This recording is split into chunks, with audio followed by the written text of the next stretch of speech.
हाँ, सोलंकी साहब, आज का कवि सम्मेलन का प्रेस कॉन्फ्रेंस में आपने जो वक्तव्य रखे और प्रोग्राम काल होने जा रहे हैं, तो ये प्रोग्राम करने से पहले आपने ये सोचा था कि जो मतलब ये कवि सम्मेलन जो है ये एक स्टूडेंट्स वर्सेस प्रोफेसर एजेड आदमी कवि का लोगों को एक जगह पे रख के आपने क्या मतलब वो जी देखिए, उद्देश्य यही था कि आम तौर पर देखें खासकर यूनिवर्सिटीज़ में तो बच्चे सिंगर्स और ऐसे लोगों की उनमें दीवानगी रहती है, लेकिन मुझे लगा कि एक शुद्ध साहित्यिक मनोरंजन, सांस्कृतिक मनोरंजन कवि सम्मेलन के माध्यम से ही हो सकता है, जिसे आप अस्थायी मनोरंजन कहते हैं। तो इसका उद्देश्य यही था कि अब वो अपने पूर्वजों को भी जाने, ऐसे लोगों को जाने कि जिन शिक्षकों ने कुछ अच्छा किया है। 75 वर्ष के हो गए भीमसेन सिंह जी, उन्होंने विद्यार्थियों के लिए बहुत अच्छे कार्य किए। उनके 75वें जन्मदिवस पर हम क्या अच्छा कर सकते हैं, तो उसके लिए हमें कवि सम्मेलन ही उचित माध्यम लगा। और हमने इसमें किसी तरीके की एंट्री रिस्ट्रिक्टेड नहीं की। पूरी दिल्ली के सभी लोगों, चाहे विद्यार्थी हों, शिक्षक हों, अन्य लोग हों, सब इनवाइटेड हैं अपने एक वैलिड पहचान पत्र के साथ। सभी, जैसा कि हमने चर्चा की कि सभी, चाहे वसीम बरेलवी हों, ताहिर फराज हों, पद्मश्री सुरेंद्र शर्मा हों, हरिओम पवार हों, अनामिका जय नंबर हों, संचालन गजेंद्र सोलंकी जी कर रहे हैं। तो ऐसे बहुत ही महत्वपूर्ण कवि पूरे देश से आ रहे हैं और उसमें हम सभी को आमंत्रित करते हैं। उर्दू जो एक बहुत ही ये एक मतलब कवि सम्मेलन में उर्दू से जो भाषा, उर्दू भाषा में जी वो भी होंगे उसमें। हाँ बिल्कुल, साहित्य होता है, उसे हम भाषा के खांचे में नहीं बांट सकते हैं। तो उसमें शायर भी हैं, कवि भी हैं और बहुत ही लोकप्रिय, जिनको इसमें कई पद्मश्री हैं। 4 से अधिक कवि को पद्मश्री से सम्मानित किया जा चुका है। राष्ट्र चेतना के लिए डॉक्टर हरिओम पवार से बड़ा नाम कौन हो सकता है। गजेंद्र सोलंकी जी खुद राष्ट्रीय चेतना के इतने बड़े कवि हैं जो संचालन कर रहे हैं। तो हर एक भाव की कविताएं हैं, उसमें श्रृंगार भी है, प्रेम भी है, राष्ट्र चेतना भी है।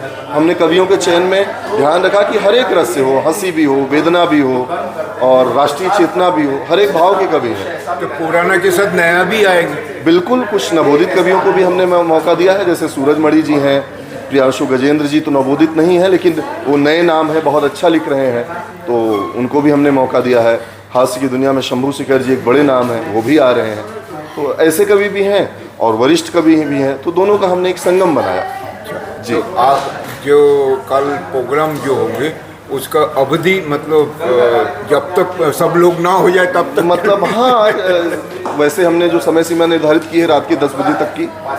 और आमतौर पर जब अगर हास परिहास और साहित्य का आनंद लोग लेते रहते हैं तो कार्यक्रम में आधा घंटे 10-15 मिनट का आगे पीछे एक वो होता ही है। जी अभी तो सीमाएं तोड़ता ही। बिल्कुल, एक कुछ सीमाएं तो।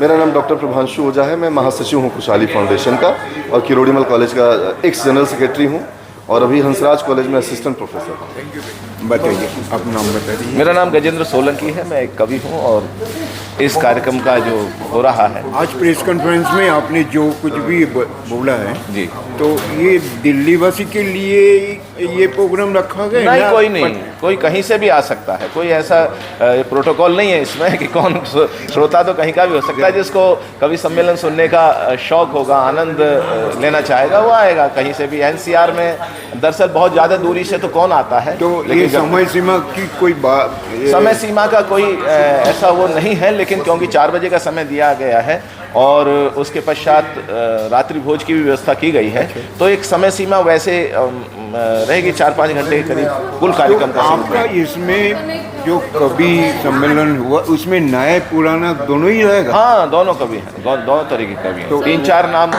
जो है, 2-3 नाम जो है नए लोगों में से हैं। बहुत सारी संख्या हो सकती है कवि। वो दिल्ली का बाहर से ही आएंगे कि दिल्ली के भी?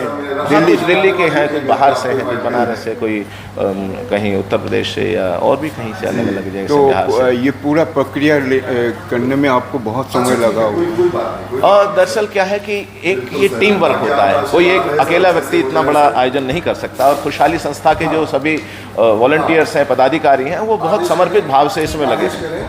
इसको तन मन धन हर प्रकार से वो इस कार्यक्रम को कर रहे हैं। मैं भी उसका एक पार्ट हूँ, मैं संयोजन दे दिया है कवियों के कवि सम्मेलन का। तो ये फाउंडेशन की मतलब हर साल ही ये करता नहीं, है? हर साल तो नहीं, ये तो पहला कार्यक्रम है। पहला। 75 वर्ष पूरे हो रहे हैं ना हाँ। प्रोफेसर भीमसेन सिंह जी की, उनके ऊपर ये कार्यक्रम। उनके 75वें जन्म दिवस के उपलक्ष्य में उनके शिष्यों ने ये गुरु शिष्य परंपरा को एक नया आयाम, एक भव्य रूप देने का ये 75 साल पूरे होने के बाद उनको जो दिया हाँ, गया पूरे है, या ये- 75वां जन्मदिन है, तो उस 75वें जन्म दिवस के उपलक्ष्य तो में। ये कल उनके जो प्रोग्राम जो होंगे उन्होंने खुद भी रहेंगे उस प्रोग्राम, निश्चित रूप से रहेंगे, और उनको समर्पित उन्होंने है कुछ- कार्यक्रम। कुछ ना कुछ बोलेंगे और ये कभी हाँ, होना चाहिए, बोलना चाहिए उनको अपनी भावना। तो ऐसे मतलब ये कार्यक्रम तो अपने आप में अद्भुत है, और उसमें गीता मनीषी पावन सानिध्य रहेगा।